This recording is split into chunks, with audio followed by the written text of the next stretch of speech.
akka Oromootti warri mootummaas haa ta'u ABO'n kana wal quba qabaachuu danda'u qabaatu. Mataa walitti fiduu danda'u qabaatu. Beekumsaan hayyummaatiin ta'uu qabaata jechuudha. Kana jechuun gama biraamaa jechuudha. ABO'nis marii kanarratti isaa booddee Oromiyaa keessatti bilisaan socho'ee waliigalteen sun kanarratti ta'uu danda'u qaba jechuudha. Uummata Oromoo ijaaruu ABO mootummaa kanaafuu deeggarsa jechuudha. Mootummaan kun immoo beekamtii kennuu danda'u qaba. Mootummaan kunis Oromiyaa keessa bilisaan socho'uu danda'u. ABO'nis immoo gara paartii siyaasaatti dhufamee bifa kanaan uummata ijaaree akkaataa kanaan fuuldura akka yaadamu haala kaa'uun waan akka murteessaadha. Egaa yoo milkaa'an gammachuu keenya, yoo milkaa'amuu baates immoo beekaa wanni jijjiiramu hin jiraatu jechuudha. Kana quba qabaannee warri deeggarus ta'e akka uummataatti mootummaan ejjennoo qabaachuu danda'u qaba. Baankii qaba, taankii qaba, addunyaa irratti mootummaa biyya Itoophiyaa harkaa qabu jedhamee beekama waan ta'eef haga sana tarkaanfatee fedhii agarsiisee gatii isa baasisuu hundumaa baasee nagaa kana akka buufamu, marii nagaa buusuu kanarratti akka milkaa'amu gahee leencaa taphachuu qaba. ABO'n kanarraa rakkoo hin qabaatu jedheen abdadha.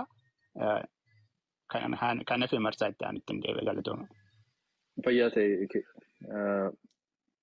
kunoo akkam nagaadha abbo kun. Jirra akkam nagumaa fayyuma bayyaana. Jira. Gaarii. Eeshi yaada kootan bufaa yeroon waan duraa deemuuf akkuma beekamu wanni adda godhu yaa'ii araaraa kanaa wanni isa kana duraarraa adda godhu tokkoffaa ajjeesnee gallaa waan hundayyuu sirreeffannee xumurree gallaa kallattii jedhu akka mootummaatti qabannee jirra. Gama biraatiin wanni adda godhu qophoofneedhuma kan asirratti baane jechuudha.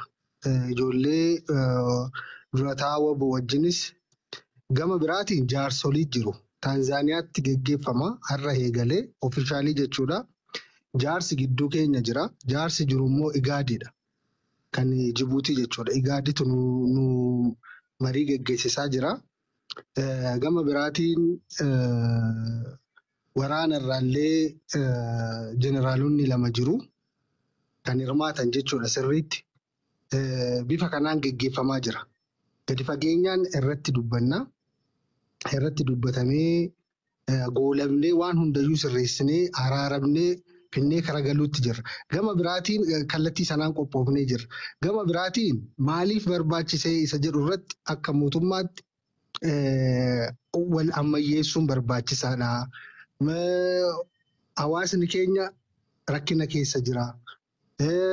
Ijoolleen keenya bosona keessa jiran dhala keenya, ijoollee keenya gaaffii jarri qabanu gaaffii keenya nus gaaffiidha. Nus Oromiyaadhaaf hojjenna, ijoolleenis gaaffii Oromoo qabdi.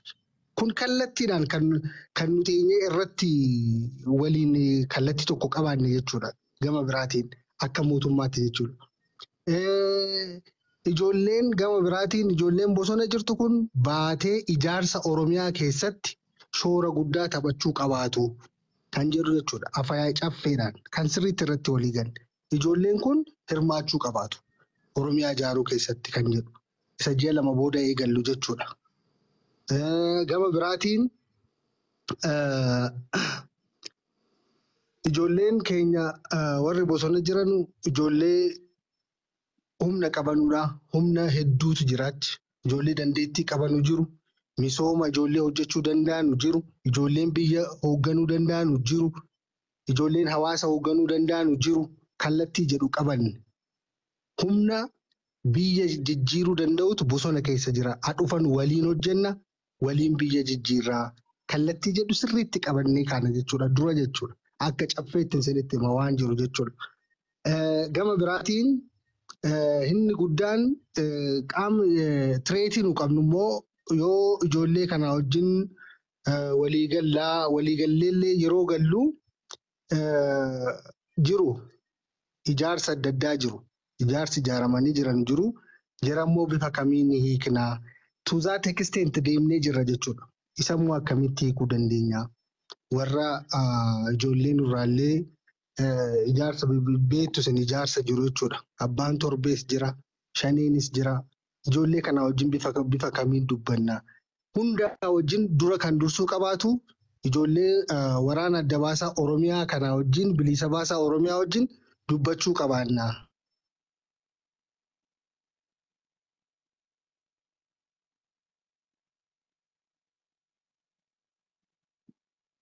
Sana booda jechuudha. Dhiifama bilbila na duraa seenee nagaama miti ayya. Inni dhaga'ama bunoo ani walirraa yaada keessa walirraa akka citu hin barbaanne fixeetii waanuma jedhuun qaba. Tifuuf. Innaa kallattii kanaan tireetiin keenya jaras akkamitti hiiknaa kan jedhullee kunis illee asuma irratti ayyaanaan yaada kaasee kallattii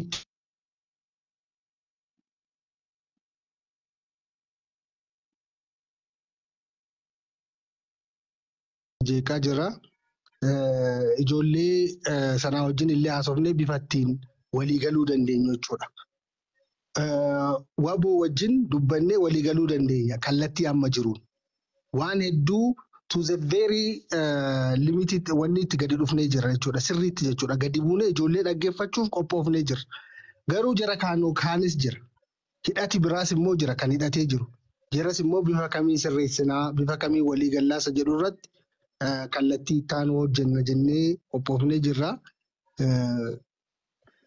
Okay. Obbo Bunoo, okay. Siifan al tokko naa qabdu dhiifama wajjinii. Bunoo Baddallee kanaan dura sitti himeera. Kun egaa ani akka qaama tokkotti qaama waliigala qaama uummata keessaa bahedha. Hooggantummaas ta'ee deeggartummaa ebaluu keessan tokkoyyuu hin qabu. Jaalala malee sodaas immoo eenyuufis hin qabu. Kana adda baafannee beennaa. Ruumii kana akkattiin geggeessuun qabaane. Akkattiin geggeessuun qabaa ruumii kana keessatti aanadha hoogganni ruumii kana.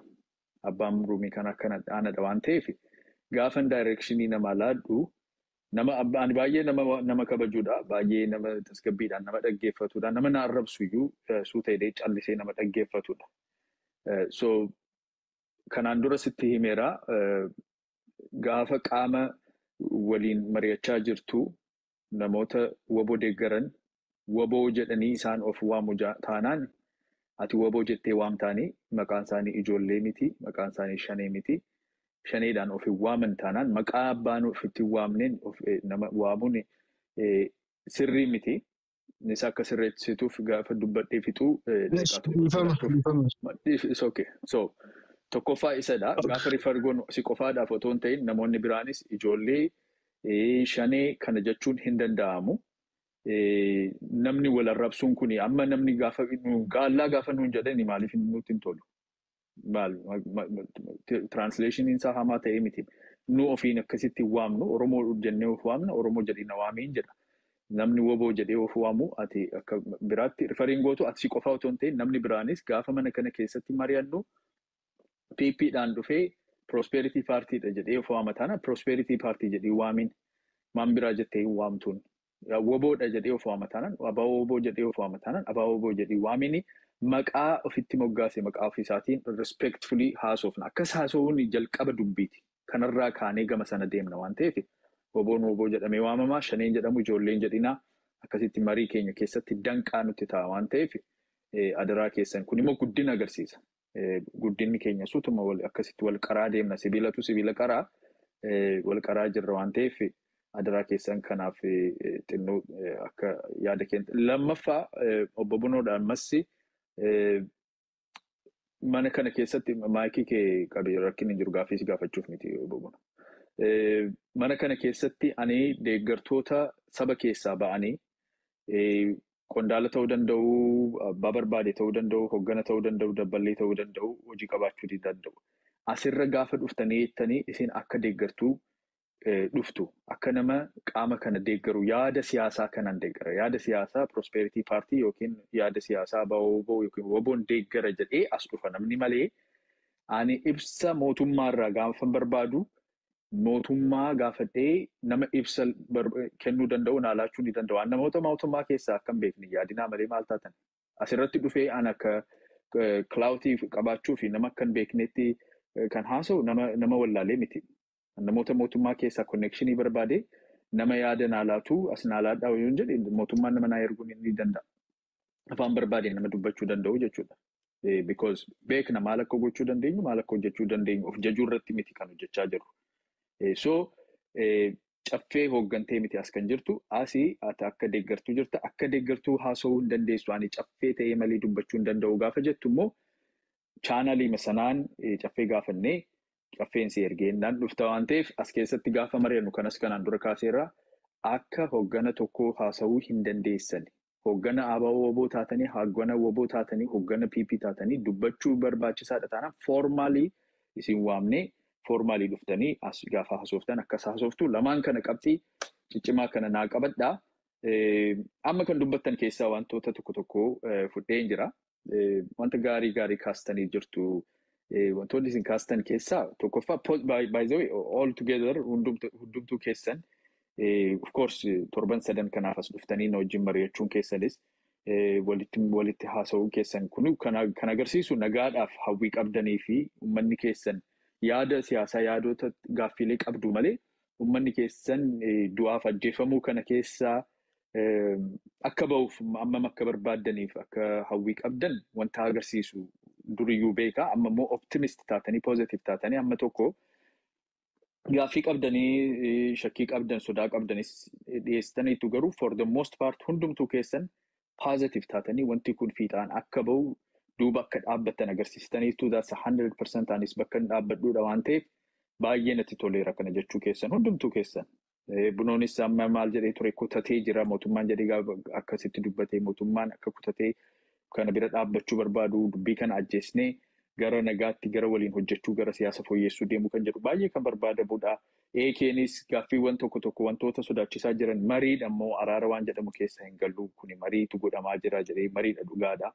Mariitu gara nagaadhaan waa hiikuu malee akka araara kan jedhamu marii keessaa akkamitti nagaa buusna gaafa jedhamu lolarraa walajjeesuurraa ba'amee siyaasaan dubbii hiikuu keessatti akka itti galamu keen kaaseeraa soolkoonis wantuma fakkaatu optimizimii isaa agarsiiseera garuu optimizimii isaa gaafa agarsiisu dubbiilee kanaan dura turan keessaa kanatu jira waan ta'eef wanta kana immoo akka deebi'een dhufnee balleessaan akkasii akka hin dhufneef past wanta jiru wantoota kanarratti approach adda addaa irratti focus godhee innis wanta xiyyeeffatee qaba garuu for the most part positively kun akka fiixaan bahu manni keenya dararamuun du'umsa haa dhaabbatu kan jedhu bira atis akkasuma tuxxeettaa biroo sirriitti folloksitee dubbattee rakkina jiraachuu danda'u.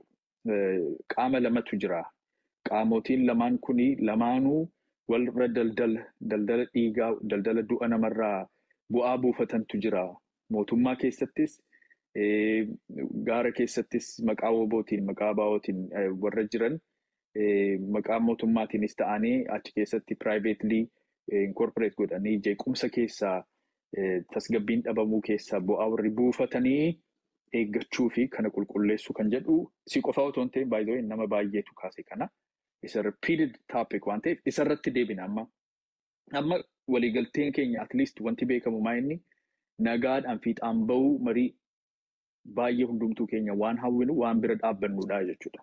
Jalaas kan dhaga'u gaafa laayivii cufnee deemnus namoota wajjin gaafa mari'annus kaleessa nama guddaa tokko wajjin haasa'an ture akkasumatti miidiyaa irratti waa ilaalee gama namaatiin wal barree sa'aatii tokko caala haasofne.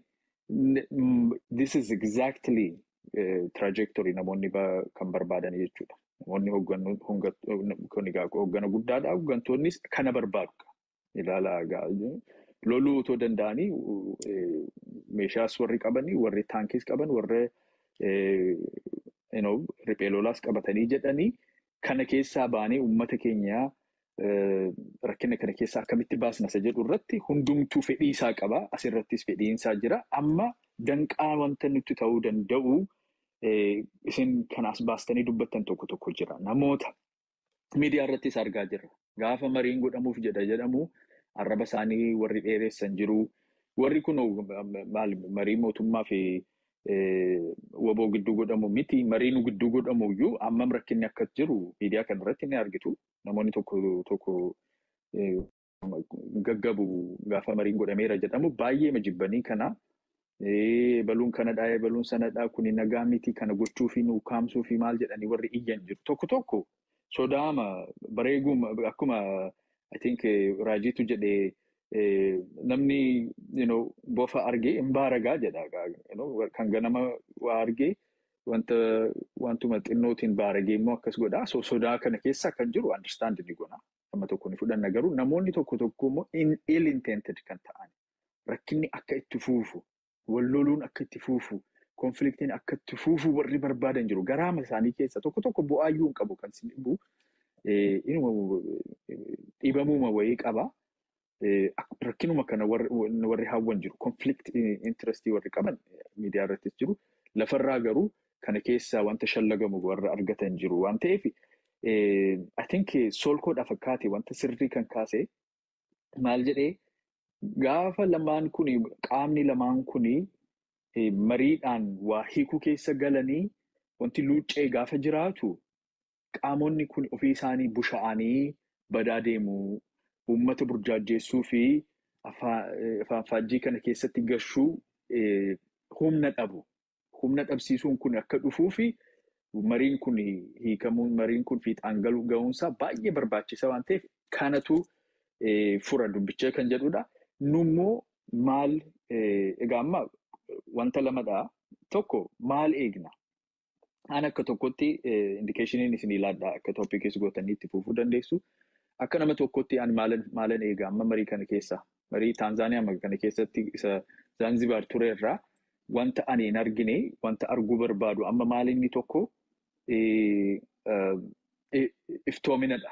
Iftoomina waanuma guutummaa isaa baasee dubbachuun hin danda'u. Kuni qaamota hidhatan lola keessa jiran lamaan gidduu wanta ta'eef wanta strategic ta'ee wanta politically strategiidhaaf jedhamees qusannaan itti godhamu jira garuu amma tokkotti iftoomina ummataaf waa ibsuu keessatti akka hojjetamuun barbaada. Because Taanzaaniyaa jalqabaa irratti waan tokko namni baay'een hin beeku. Inuma keessaan waan haasa'amu dhageenya malee ammas waan akkasiiti. Garuu iftoomina amma tokko ummataa fi ibsanii propagaandaadhaaf otoo hin ta'in walqooduudhaaf otoo hin ta'in kana ummataaf ni ibsina jedhanii waliin mari'atanii marii isaanii keessatti kanas gashanii akka ba'aniin barbaada. Maal jechuudha? Waboonis arraata biyyoolessaa irratti deemee bakka dubbii himaa isaatiin mootummaanis Oromiyaa keessatti miidiyaalee qabuutiin faanaadhaan ETVdhaan ba'ee dubbii kana irratti akka mari'anne amma kana akka deemne waan kana ibsuu ni dandeenya. Warri kuni icciitiidha haafanii jedhanii wanta icciitii ta'ee fi wanta uummataaf ifa ta'uun irra jiru adda baafachuun isaanii I think barbaachisaadha jedhee inni yaada. Nuyiif uummataaf sabaaf